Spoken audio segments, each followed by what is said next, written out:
right, and welcome to another episode. That's right, another edition episode of what?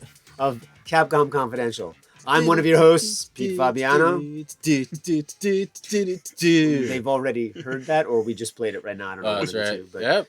And I'm the other host, Matt Walker. And today we're here with special guest Miguel Corti. Oh, he introduced himself, so I didn't need to do it. That. Yeah. You didn't call yourself Beefy, though. Yeah, I know I'm here because I'm like the spare tire for the spare tire, right? That's right. That's right. We're very well prepared. Wait, who's the other spare tire? I don't know. That's not me. Usually the joke would be that it's me. Yeah. If Mike was here. But that would be a spare tire indicating something about your body, would it not? Yeah, that's more a physicality thing. Oh, yeah, true. That would be that, too. Because that's what Mike would do. There would be that, too. Anyway, that's an inside joke. Those are all kinds of levels of the spare tire there. Yeah, we wanted to try to get David, too, but unfortunately, he's busy with stuff. He's very busy right now. David being who, Miguel? David Cockman, the localization team editor. Cockman, Cockman. Wow, we're going places with this episode. Okay.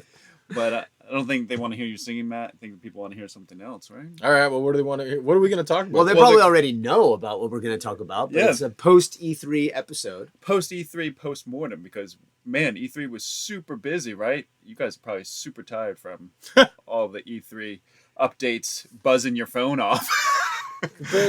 Well, we didn't go to E3. It's one of the first times you guys haven't been at E3.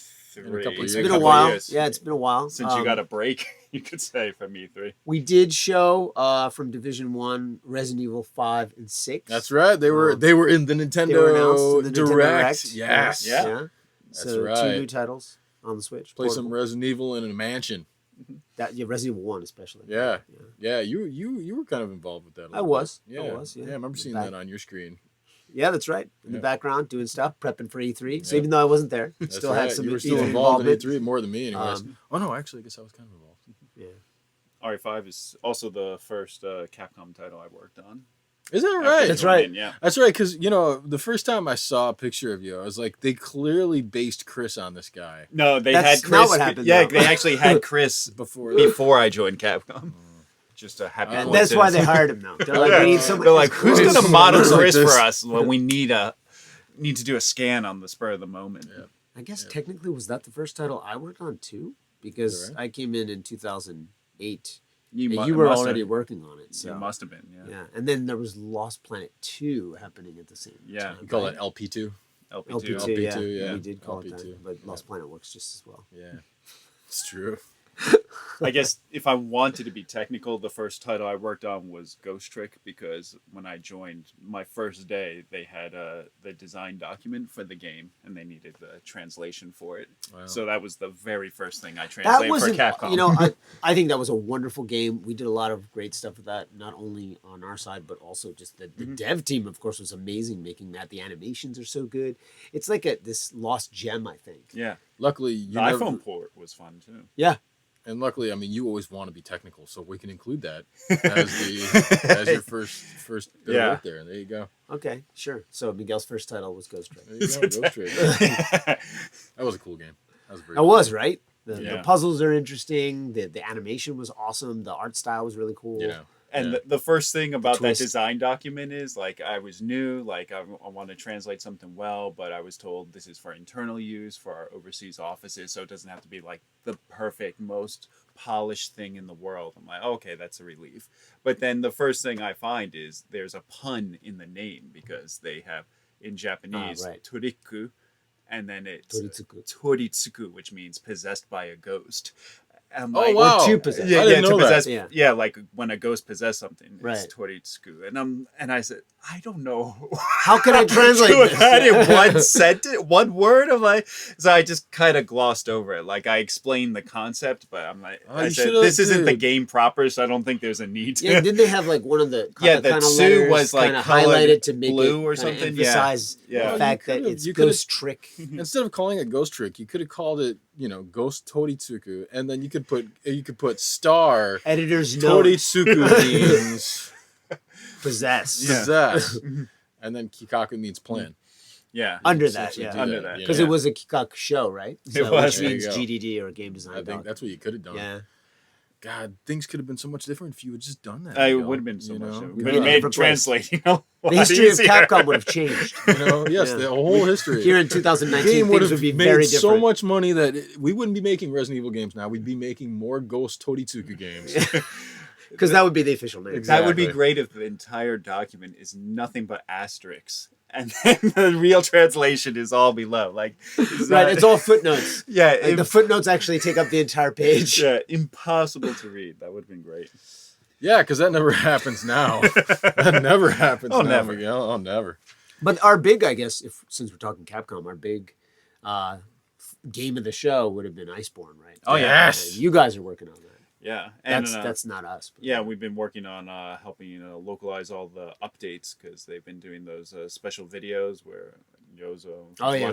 Yozo-san and That Fujiwara-san must are, be a ton yeah. of work. there's a lot in there because they like to talk about the game, and there's parts of it that are on script, the part that have the videos and stuff, but the parts where they're talking, it's more we get just a summary of what they're going to say, but we don't know what it's going to be until they record it and they do different takes. Wow. So Are they? So they had, what was it? A couple weeks ago, they put out that one of the first of one of those videos. There was this really long kind of deep dive, and they had hired like these voice actors to do the they voiceovers for those guys. Yeah, they had some voiceover recording artists for that because they were just trying to make it as easy to watch in multiple languages, but they only did Japanese and English. So why truly not? multiple languages is just two then. But for subtitles, it has. Oh, I'm bunch going to of go ahead ways. and ask because maybe you know better than us, but why wouldn't they have just done it with people who spoke English to begin with? I understand that the need or the desire to have directors or people involved in the game speak, but I mean, if we are going to appeal to that audience, why not kind of interstitial some of the director's commentary with some people who are just kind of talking about the game? I think it feels to me like because they're doing a number of them, Right. As they announced at E3 and in some interviews, they said there's more to come, and there are more to come for sure. But I think they might be going in that direction. Okay. But I think this is like they're still bridging that gap between the way they used to do things and the way they're going to do things. Because Monster Hunter, as we all know, was traditionally Japan focused. Right. Overseas market was after the fact. World was that first big simultaneous global push for the title, and a very successful one, as we know. So I think they're transitioning more into a more global presentation. You can see in the way they try to adapt it, the way they come to us and try to figure out when we can record in English and how we can get all the translations done in time before they even start recording. Right, so right. there's Cool. steps in that direction, I think. Right. Yeah, I'm pretty excited for the game. Yeah. I mean, I'm a huge Monster Oh, Hunter dude, fan. more. Give me more world. Give me more monsters. Put it in my veins, baby. Yeah. Oh yeah. Give me that Iceborne. Born it up. I can't wait. Yeah. I can't wait. September. Yeah, they're playing. I mean, they're still testing it and working on it, but it looks great. People are going to really love it. Cool. Yeah. What's your favorite part that you can talk about? The ice? No, but the actually, board? well, I can talk about it, but it won't mean anything. But the armor sets and the costumes and everything that go with the new world are amazing. You're gonna just love those designs.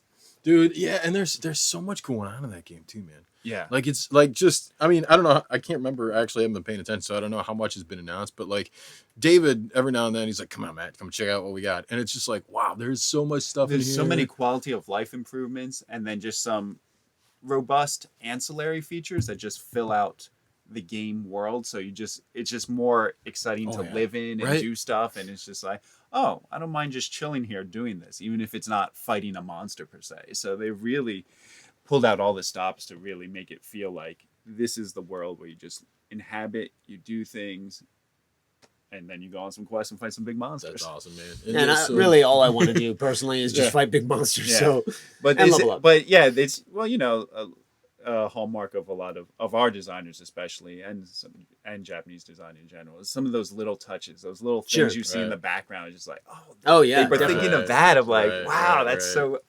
Yeah, I can't say anything now, but when you see it, you'll be really impressed. I'm sure. If you thought World was great, this really takes it to the next level. Dude. So wait, September 6th, I think? That's what I'm hearing. Yes, dude, September 6th. Yeah, I can't believe that's around the corner. Yeah, no kidding. It really is. Really Dude, around we're the in corner.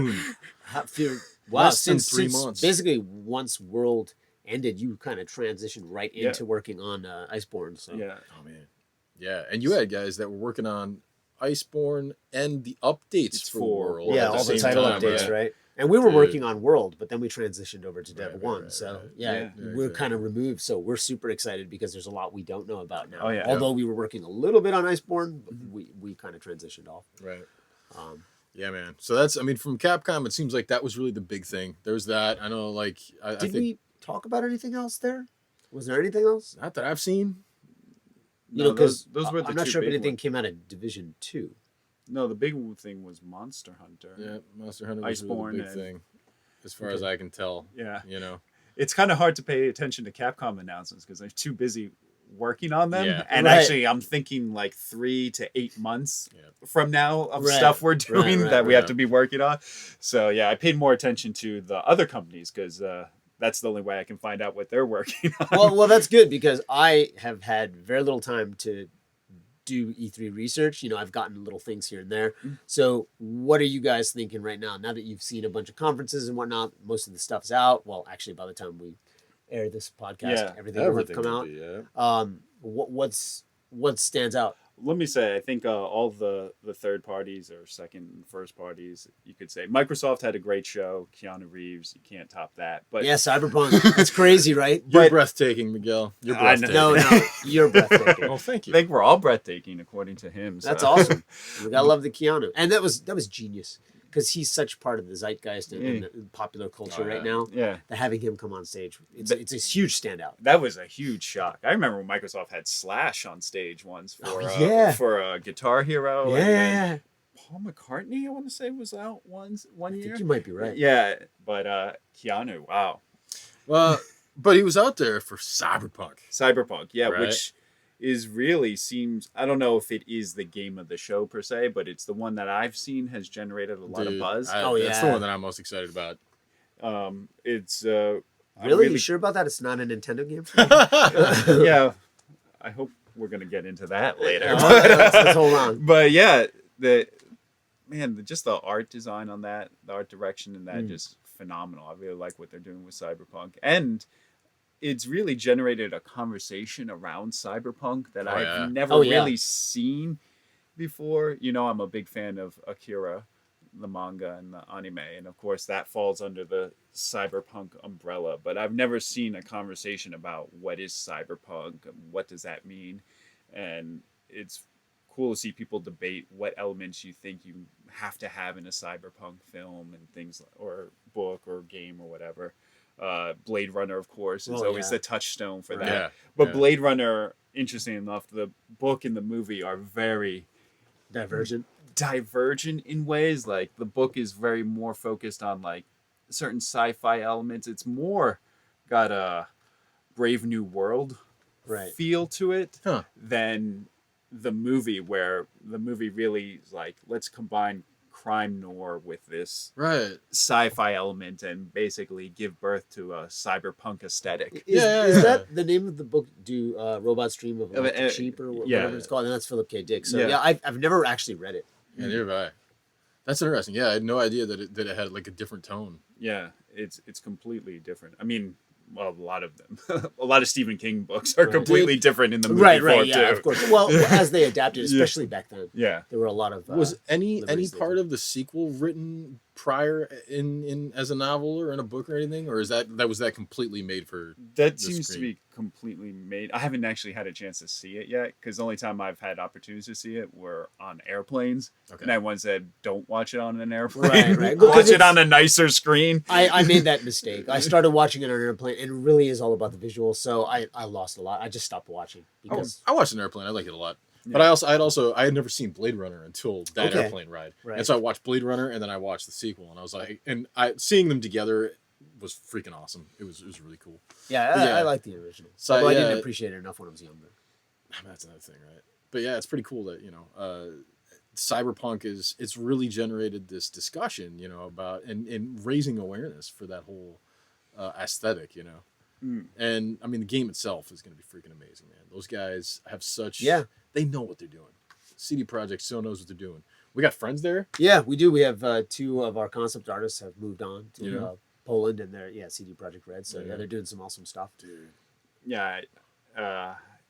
Someone joked with me, which games are you looking forward to? I'm like, well, I'm looking forward to cloning myself to be able to having any time to play them, because I can't imagine, knowing what I know about Witcher 3 and how big that is, I can't even imagine. I know, right? How the scale of Cyberpunk, it's going to be insane. I mean, because we haven't really gotten a full taste of that yet. Pieces. So, I mean, people have had some hands-on at the show from what I've seen, but yeah, we don't know. That will not give you a taste for the full scale of that game. So, I mean, otherwise, obviously for me, really, that was the big one at the Xbox briefing was having Cyberpunk. But I mean, any other standouts? Well, there are two. One more on a personal one, but the other, I think, personal and cultural, and maybe generational, would be Final Fantasy VII. Okay. Oh, yeah. So you were on board with this? I'm definitely. I want to check it out if I have time. But I mean, that game, I played that in college. That was one of the first games I played in Japanese. I was an exchange student here. I bought a PlayStation.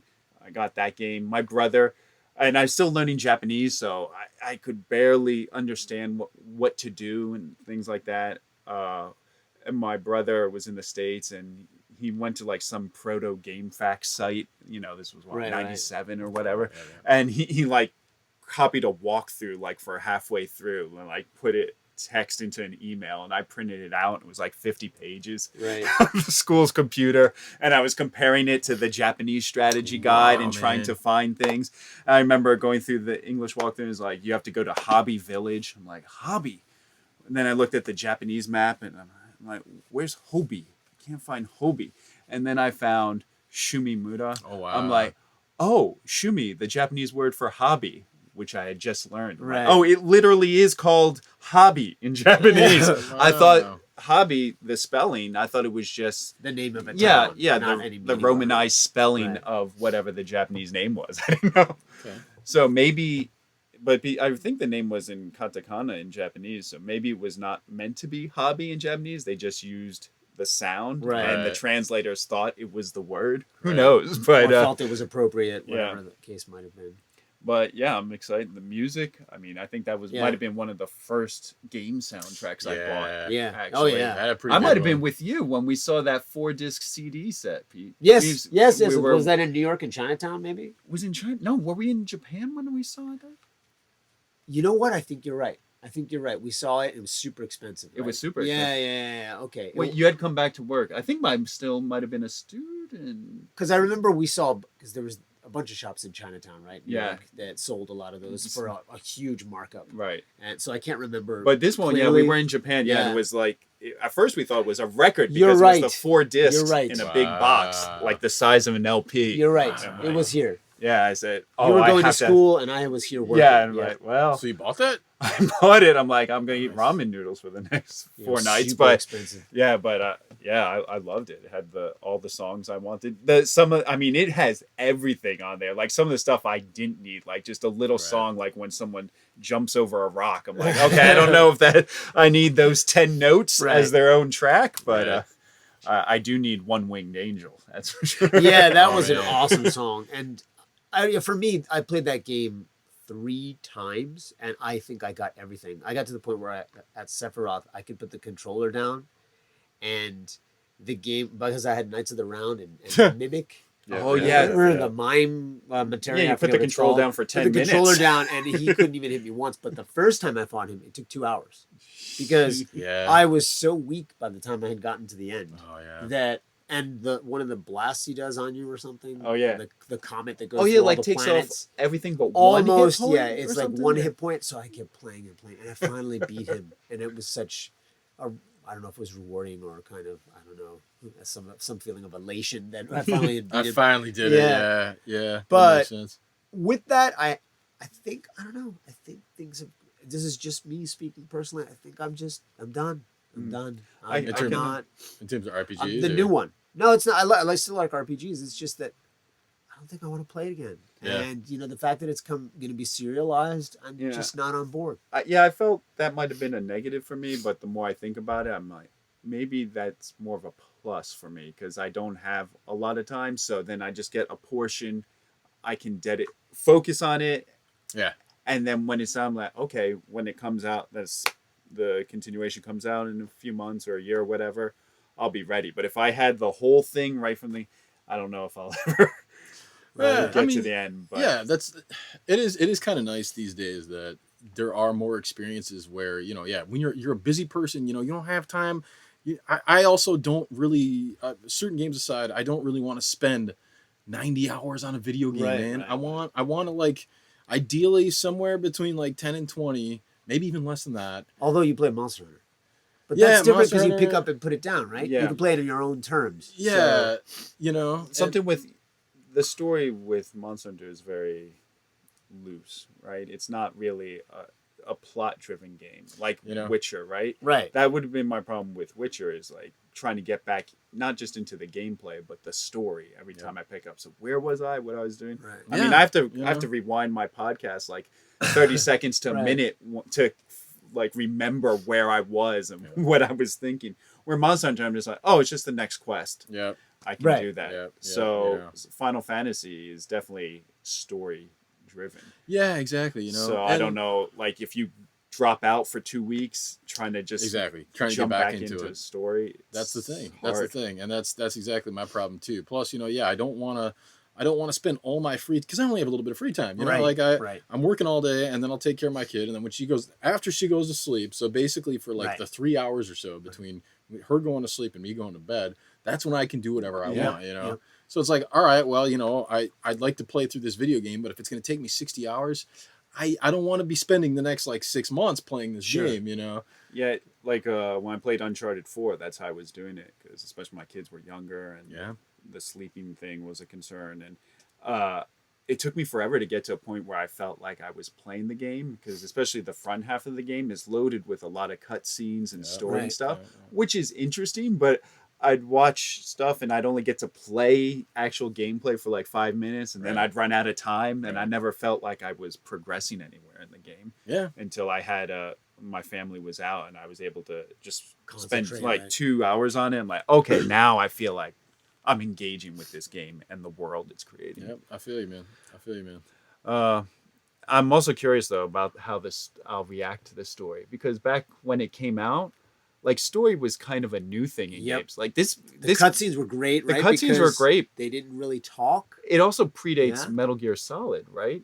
Final Fantasy VII, right? Yes. So up until wait. Metal Gear Solid 1. No. They're about the same time. Metal Gear Solid 1 was first, I believe. Okay, I encountered that one second in terms of my playing. So for me, it was my first. Let's do some research on that while you talk. Yeah. So like I'd play like Resident Evil and stuff, but Resident Evil didn't have a story. It had a setup, a plot, and the real story elements don't come out to the very end where you find out about Wesker and all that. So to me, this was like the first game I had really engaged in with like a proper story. I mean, Final Fantasy 6 or 3 in the States. Played games prior to that. But on the PlayStation generation, this was my first experience with that, and with that level of graphic quality for back then, and the cutscenes, like Pete said, it just blew me away. But nowadays, I don't know. I've experienced a lot since then. So that's like 22 years ago. So I don't know.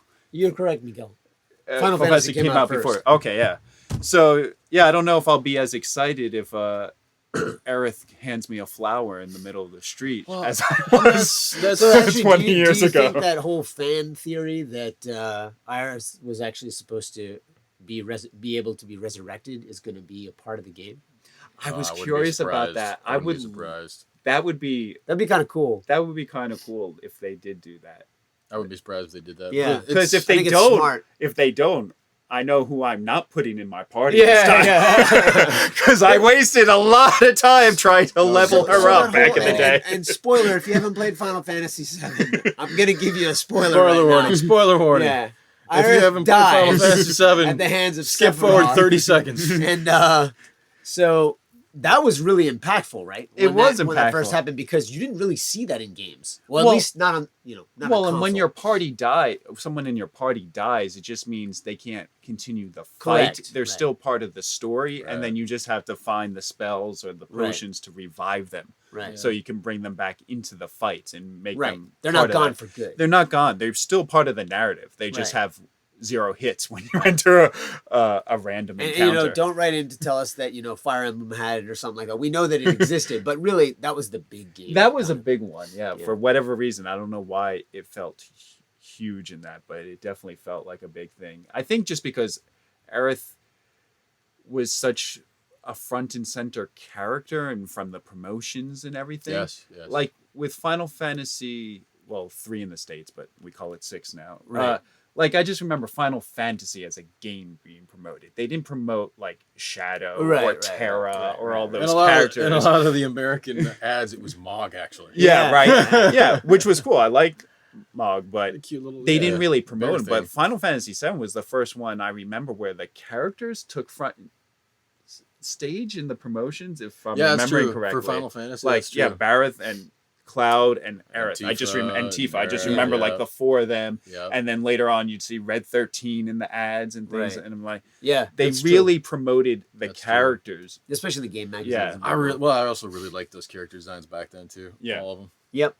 I'm definitely a Tifa Well, see, guy. that's the thing, right? So I think they've done a good job of kind of bringing that forward to today.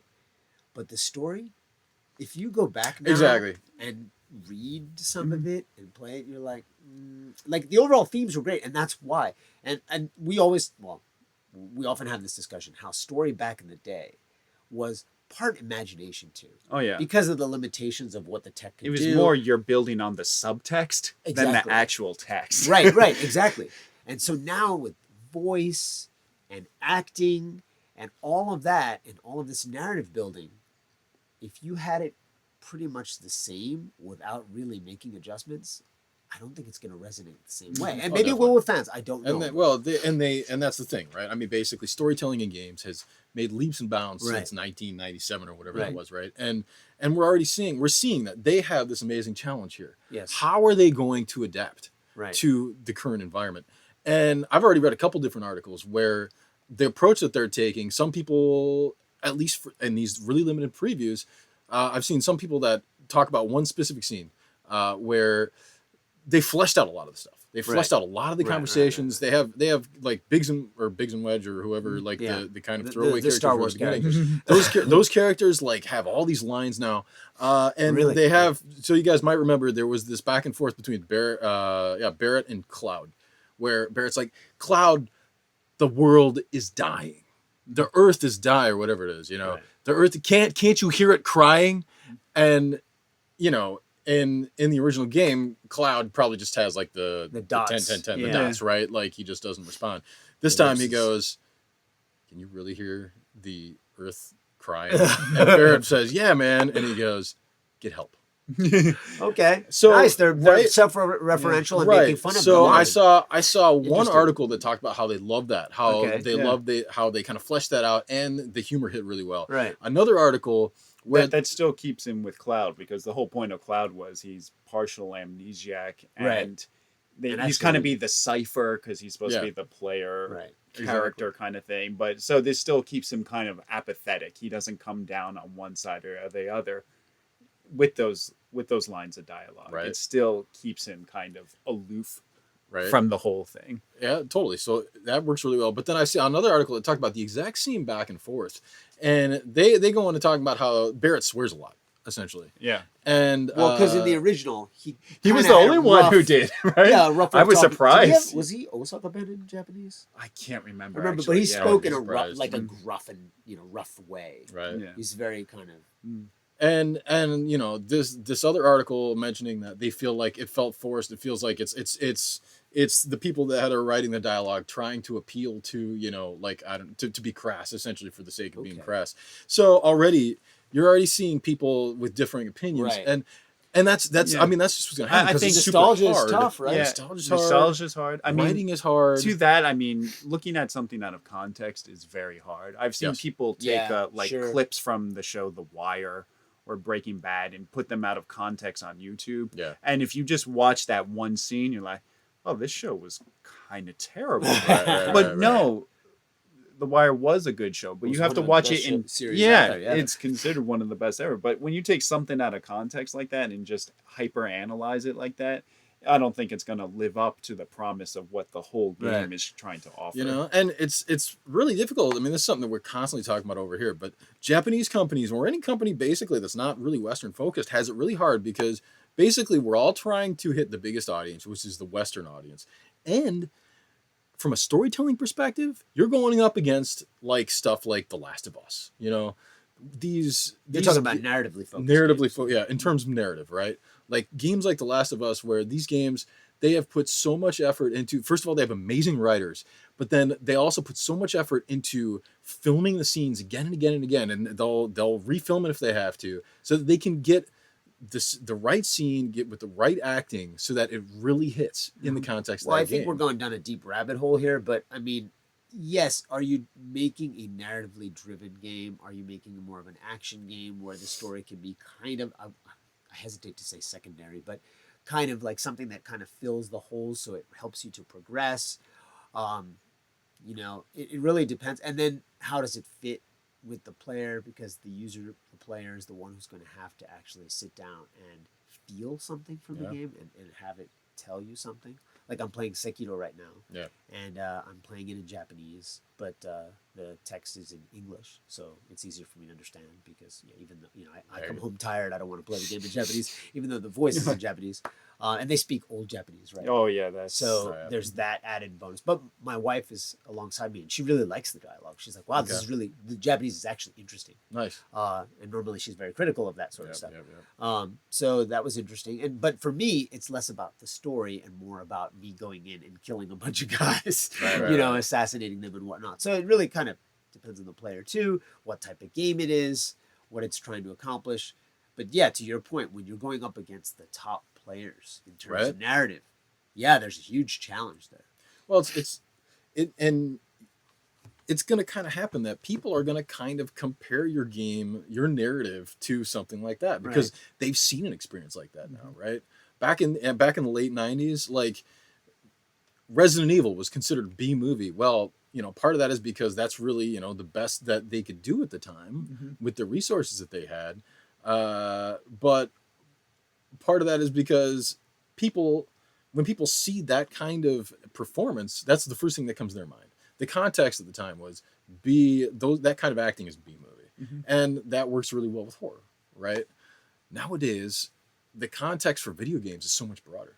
You have so many amazing experiences from a narrative perspective. And setting those expectations is hard. I mean, it is. You as a storyteller yourself, what do you think about that? I agree with what you're saying. I mean, we haven't seen the final execution of Final Fantasy VII, so I can't speak to that. I mean, half of it is your experiences as the player, because games are different from all other media in the terms of you are telling the story. As I guess I read somewhere someone compared video games. Their closest analogy might be novels, and the more I think about that, I think they might be right, because when you read a novel, you have to, I mean, there's character descriptions and setting descriptions and all that, but you imagine what the characters do. Right. When it says this person reacted, you imagine what facial expression they make. So you are filling in the gaps based on what you're given. Well, your own experiences as well, right?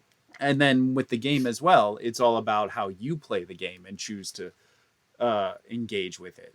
And so there's the story that you're creating as a player, and then the narrative that's being presented to you. And the biggest problem is when those two are at odds with each other. Breath of the Wild, like your experience with Breath of the Wild, like you were showing me all the stuff you were doing. You created an experience for Link that's personal to you, that's pretty much divorced from whatever the overarching narrative of the actual game was. You're like, I'm going to try and do this. You see the people trying to break the physics engine. I wouldn't say break, but really explore what it can do. And that's not really what the story is. Zelda doesn't tell Link, hey, test all these physics of this world, so like you're Newton or something, right? She's not saying that, but as the player, you want to do that. And because you tested and you've are impressed by it or what have you, you feel more engaged with the world. You feel more part of that world because of your interactions with it. Right. So yeah, something like Final Fantasy VII, like when you're walking around the town, you decide which NPCs to talk to you. I don't know how they're going to do random encounters, if you'll just see the enemies or it'll be like old school, but you decide who to fight, who to run away, how to fight, which characters to bring into those fights, which characters you want to buy a new weapon for, all those sorts of things. So you are crafting the story for that sense. And then I don't know if something happens in the narrative that is at odds with that could be more jarring than, say, a story that doesn't rival the top echelon of game storytellers. Yep. I mean, each game has its own experience to explore, I guess, or is it trying to say something, whether that be through narrative or gameplay or whatever. I think that's what it makes it hard to say one or the other. But specifically to a game that's trying to tell a narrative, it becomes a little bit more of a challenge. Right, Well, you're totally right. I mean, and we're kind of moving away from this being an E3 episode to being a scenario and storytelling episode, which I'm kind of cool with, actually. Yeah. Well, speaking of scenario and story, one of the other things I thought was cool at E3 that I said from a truly personal perspective, and I don't know enough about it if I can really explain what I like about it, but Ubisoft released that thing, the story creator for Assassin's Creed Odyssey. Oh, I didn't see that. What's that? So you can create your own story. You get all the assets. I don't know if it's all the assets from the game, but you get maps and characters, and you create dialogue branches. Basically, you program your own story, and then you can create a little quest. Cool. And but like, how does that even work? I don't know. There's a video for it. It looks pretty cool. I don't know enough about programming, but maybe you don't need to. But it seems interesting that how you would create the dialogue branches and things like that. That's really cool. But I read like the manual to use it is 150 pages or something. Wow. Okay. But it looks cool, and that would be interesting to see how you could craft your own narrative. I'm sure that 6 months from now, we're going to see some crazy things on YouTube. So can you share those? Like I can build a quest. That's what I didn't go that far to see. I assume you could record it and put it online. I don't know if you could do it like, was it like Mario Maker or right? That's a good analogy. Yeah. Big Planet. I don't know if it's like that, but interesting. That's really cool. That'd be really cool. That. I think there's still so much potential for UGC, in the games industry, that I think we're just kind of we've just kind of hit the tip of the iceberg. Giving out the tools, as long as the tools are there, right? There's so much creativity that's exactly. explored. And I think I'd love to see Capcom do that at some point too. And give people the reins to kind of make their own stuff, and then find a way to be able to share that with people. Between people, I should say. Yeah, it'd be really cool. But yeah, I think about story though, that you hit it on the head. That it's something that you need to be able to set expectations, right? And that's really hard to do. Yep. Because if people really just kind of play story-focused games, then their expectation is that when they play a game, the story is going to be awesome.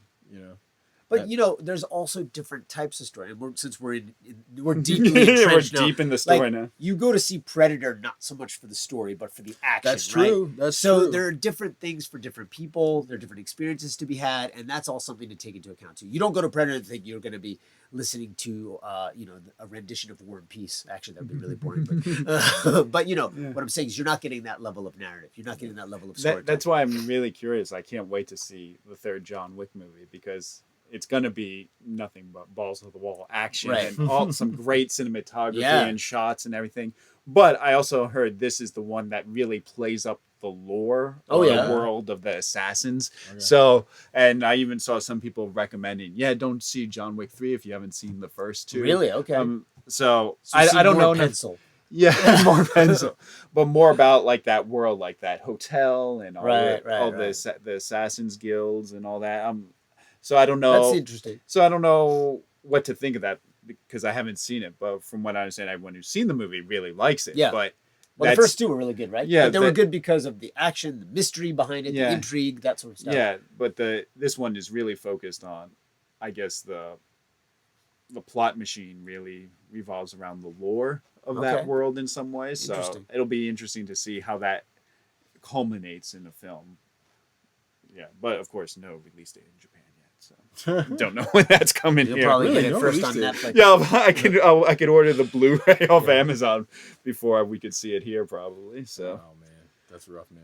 I haven't seen any of the John Wick films myself. That's well, you are They're doing on yourself a Netflix. disservice. Oh, yeah, yeah, they're both on on Netflix Netflix. Japan, Man. so- I Yeah. gotta check that out. Anything else? Should we keep talking about story, or should we talk about I think we should. E3? We might as well go to E3. Okay. Yeah, finish it well, up. let's finish some other things before we get to what I know you're dying to talk about, Matt. That's right. Yeah, there's a lot of interesting things. I found Microsoft's conference pretty interesting. The way they presented it, Sony decided not to do a conference Right. this year, and so Microsoft went even bigger in their conference. They were really focused on the games. They were really casual about like their whole cloud gaming. Like, yeah, cloud gaming. Now here's another game, but they weren't. I think the year when they announced the Xbox One, they were all about, and then you can watch TV in the corner of your screen while you send a message to someone, and people are like, yeah, but what about the games? So Yeah. I think they really kept it focused on that. And Yeah. even though they were announced that the new system the console's in the works, Project Scarlet, it's just like, it's happening. Don't worry. We're going to be there. It's going to be fun. It's going to be a good time. They said December next year, right? Yeah. Or like at least winter. I can't remember one of the two. So, but they still managed to, just focus on all the games. And it was really fun to see that. Who else? Bethesda, Shinji Mikami.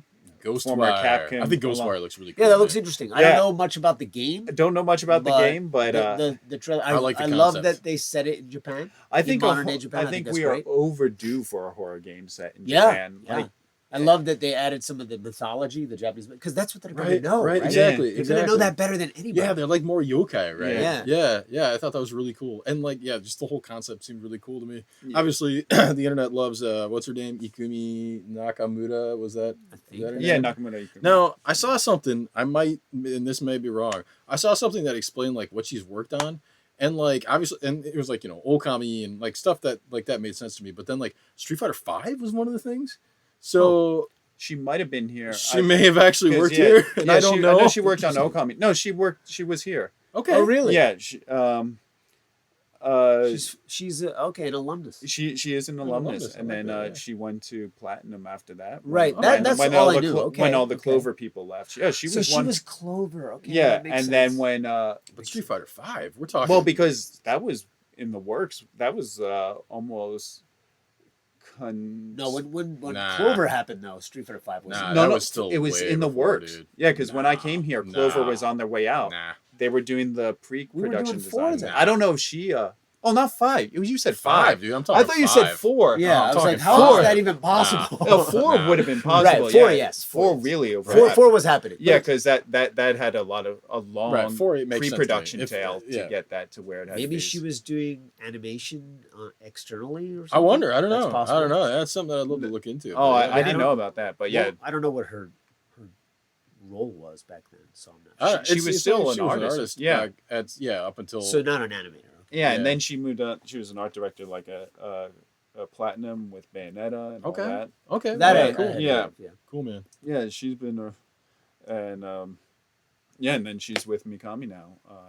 Nice. Tango Makes Dance. sense. Tango So Dance. she's keeping Capcom. Yeah, I love it. I love it. Well, I mean, just I think the concept looks so cool with the yokai and the kind of present day Tokyo. Yeah, me too. And the idea that it does, at least from what I've heard, it sounds like it's not. It wouldn't be straight up action. It sounds like Don't it could know. potentially be. It's almost like okay, there's these strange occurrences, and part of it is just kind of like looking into that and kind of and investigating Right, that. right. The idea that okay, maybe it's more of a investigating game than like an action game or something could be pretty cool. Although there seemed to be, I'm It seems guessing like there's gonna be action action, elements, right? right, I thought that yeah. would be a pretty big Right, portion. like but there was nah. like the dude has like a sword, right, or whatever. Oh, just say it, Matt. You want to say he has I can't remember the guy's name. Oh. A Nero arm from. Oh, did he? Did he have? Well, because his right arm, like he had a devil breaker. it kind of glowed, and then it Right. something shot I out. thought of he it. shot out like a fireball or From something his like that. arm, right? Yeah. Sweet, he's So got a he devil did breaker. magic. That's though. awesome. I thought it was just Yeah, I don't know what it is, right? or maybe yokai magic, right? I don't know. Yeah, So I thought. But yeah, that one stands out to me. mainly because I don't know enough about it, but Right. I'm sure Mikami San is going to try something interesting with it. So I'll be curious. It's also good. I really appreciate. You can tell that like with Evil Within 2 and then with this one, that he's really trying to take a step back and saying like, look, the next generation has to make some games. Right. You know, we need the younger people to actually do this. You know, so first with Evil Within 2, and I think it was John Johannes is the name of the guy. Right. Yeah, that he kind of he was the director. Let him direct that one. Yeah, one thing I always thought was kind of, I don't know what the proper word is, because any word I use seems too emotional, but I'll just say regrettable, is that so many fans keep trying to push Mikami into the survival horror thing. Exactly. And exactly. Take Itsuno-san, like imagine if he was only allowed to make Devil May Cry games. Right. They wouldn't be as fun as they are, because the guy worked on from everything from like Street Fighter to Justice Gauntlet. what's it called? Rival Schools, Dragon's Dogma, Exactly. all these games. Power Stone. Exactly. Power Stone, like he was all over the map. Like he just wants to make. He's all about combat. Yeah, right? he wants to make fun games. I mean, yeah, his driving thing is about good action. the good action, right? I think Mikami's driving thing is more about the emotional effect on the player that the environment causes.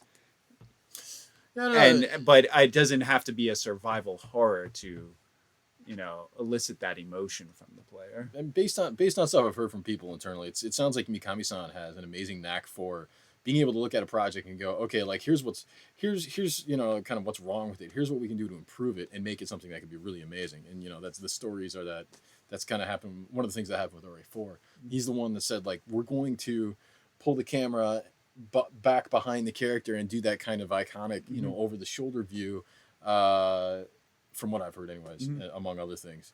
And yeah, I mean, he's known for RA4, but he's done so much other stuff, right? He's done other. He made Goof Troop, Yeah. Yeah. But he totally made agree. Vanquish. I totally agree. Yep. Well, Vanquish, I mean, and Vanquish and like even God Hand, like that's a game that like, okay, it wasn't remembered kindly, but a lot of people talk about it. I think so. I probably because that was also Kamiya-san. Yeah, I'm not sure.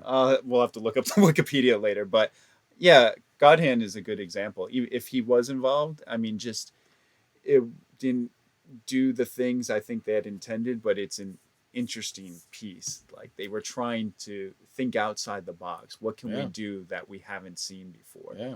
And so from that point of view, I respect that he has a vision. He's not just trying to, just cookie cutter everything he does.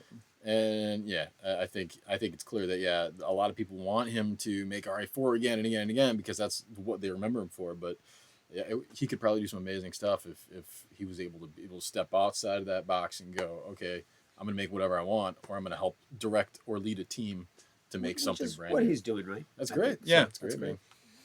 Anything else? Well, I think we're kind of running out of time, so we better jump into Matt's favorite. Well, it's too bad Nintendo didn't announce anything this year, I guess, right? Panzer Dragoon. I wanted to Dragoon at the Nintendo Direct. In all honesty, I wanted to see more Metroid because I'm a huge Metroid fan. But I was actually, there's nothing to see, I ended up staying up late to watch that, and I was watching on my phone, and they opened up with that it was a Smash trailer for announcing the Yusha, the Dragon Quest character, right? It's Dragon Quest now in the West too, right? Yeah, Dragon Quest. Yeah, we call it Dragon Quest in the West now. We are. Yeah, we do. We call it that. I think they call it that too.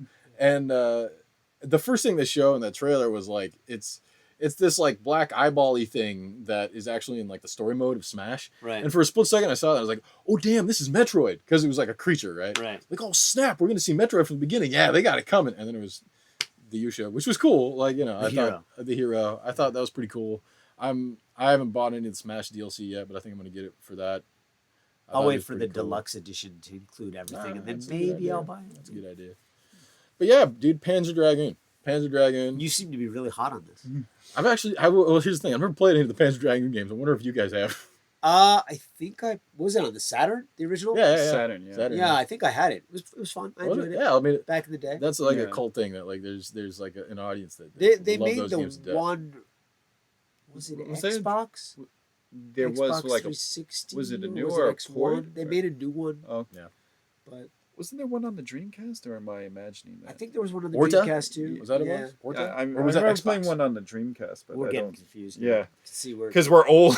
Yeah. We played a lot of games in our time. Yeah, So yeah. you sent us down the nostalgia trip with FF7, and now, Right, exactly. and then Take you it keep out. pulling No, us Panzer back to the Dragon. modern stuff Yeah. with Ghostwire or No, whatever. I'll keep pulling you So, back. yeah. I'll keep pulling you back. So yeah, I guess nothing. Contra. There's a new Contra game. Speaking of, That was good. I mean, as long as there's a 30 life code, I'll take any Contra. If there's not, There's also they announced, maybe was it prior to E3, the Contra bundle. Right, oh, yeah, that- the yeah, collection. yeah, Yeah, yeah. the collection. I think that's already out. Yeah. Yeah, I think so. yeah, it's pretty cool. yeah. Too bad they didn't do anything Zelda related this Yeah, time. I You didn't know, that's see- what fans. Oh no, were don't really worry. There is hoping- Link's Awakening. Link's Awakening. Actually, it's coming out. I really want that. I think Yeah, me it looks too. really whimsical. Me too. Oh, cool. dude. I like the cute design. That's I was telling you Very earlier about colorful. how the special edition they have in Europe has that tinfoil box. Yes, what yes. is it? You mean What kind of box? What kind of box? Steel, Steel case. Steel book. Steel book. If Yeah. only you knew someone in Europe who could help you. Oh, I guess I could ask some of my European I friends. actually want that little keychain. I thought that was super cute. There's a Have you seen keychain? it? There's a keychain of Link. I haven't seen the Don't you keychain. have enough Zelda keychains? Like you can't. I like, could always use more. You have more keychains than keys. I think it's a keychain. That's very true. That's very true, Miguel. That's very true. And I never use any of my keychains either. I just have them. That actually goes back to the 90s when I bought a whole set of King of Fighters keychains. Oh, really? Yeah. Whole set of them. I have like 20-some King of Fighters keychains of all the different characters. I think my brother did that with Street Fighter as well. Because like you see one, it's like I could just get like my favorite character, but I want See, all of them. For me, it was in college when I discovered eBay, and all of a sudden I could buy all this crazy Japanese stuff Didn't need. that I didn't need. Yeah. Oh, dude. Like, I could buy, like, I wouldn't be able to buy this usually. I could just buy, like, keychains from King of Fighters. Heck yeah, I want that. So I bought a lot of stuff I didn't need in college. Did thanks we to get a eBay. release date on Link's Awakening? Yeah, it's coming out in September. Somewhere. I forget when. I'd have to look at the calendar. And then Of course, I put it in my calendar. Of course, there was the mention of the fact that they are making the sequel to Breath of the Wild. That's right. We don't know too much about it. Now, but it looks like there's a lot of like But after- Twilight Princessy stuff going But on. there. after all you That's what did people in are the saying. first Breath of the Wild, haven't you tamed the wild? So should it not be Dude, Breath of the Tame? You know, at I this still point? play that No, game. it's still every now wild. and then. It's still wild. Yeah. I still play Breath He's of the got Wild a every now and then. decapitated head on his back now. What was that about? I think wasn't that There's a what you saw? decapitated head? Wasn't it a head attached to his pouch? That like I just thought it was his pouch. I didn't see. No idea. wait When in he the went trailer. down in the he went in the into trailer. the There's a chamber. close up of a head. Maybe I didn't see. Wait, maybe not I the didn't not watch like that corpse well thing enough. lying there in Oh, the maybe I sepulcher. missed- Yeah, I I saw thought it. you were talking about the corpse. Oh, I'd have to Corpse. watch it again. Corpse, You're yeah. allowed Yeah. to bring that up while you guys chat. But yeah, I mean, I would have been fine if it was just more Breath of the Wild, which it might very well be. You know, that's gonna be freaking awesome. It's gonna be freaking awesome.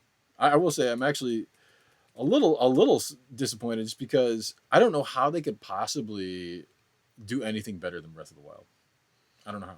Well, we saw some of those released design documents, like the things they wanted to be able to do, and not all of those were implemented Yeah, in the original. So, and I'm sure there's a lot of people that complain about how they didn't feel that the divine beasts were like, proper dungeons, that, they could have done more with like a proper dungeon. Yeah, I prefer dungeons. To be And honest. dude, I totally disagree, but that's cool.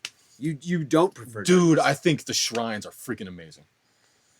Wait. And I could, By shrines, you mean the little things that you just the find. little shrines. Yeah, okay, those are fine. What I'm talking about is I want an actual dungeon.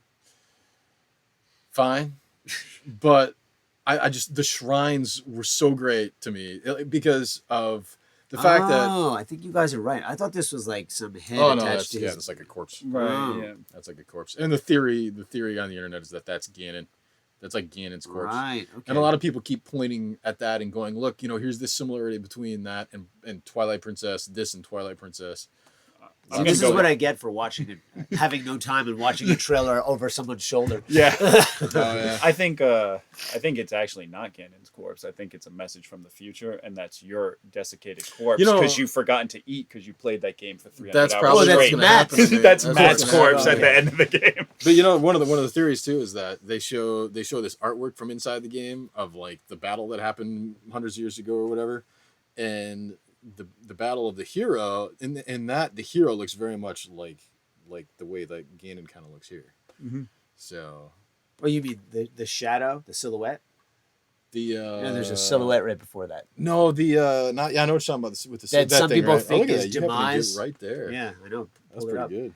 And some people are speculating it could be demise. I don't really want to bring him into anything. It's Ganon. I'm not, Is demise? Is that the Skyward Sword one? Yes. Is that what that That's is? why I would like to just kind of move. Dude, I love away. Skyward Sword. That's fine. I love. You can You know love what? it all you I want. liked the motion controls too. Yeah, I know. We're not going to get into Oh, that. okay, we're not. Gonna You know how much well, I despise them. It's 12:01. Yeah.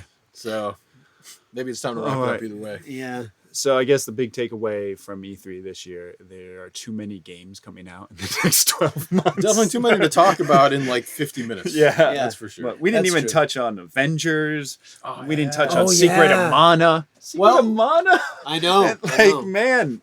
I am Uh, excited for the new Zelda since we're on that. Yeah. For both of them, actually. Yeah.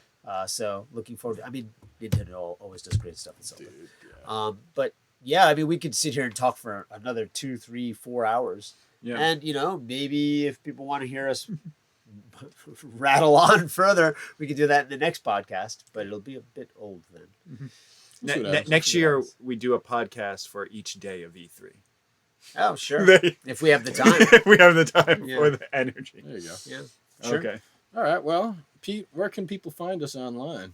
We are dev1, the number 1, One. _, Okay. official Official. How on about Twitter. right on? How about now? Do you have a personal Twitter account? I by do. chance? I am at P, large P, Large P. capital P, if you will. Okay. Capital P. Fabiano, Right on. also capital. Okay. And then ABINO. Okay. And Fabiano. yourself? I am Retro Otoko.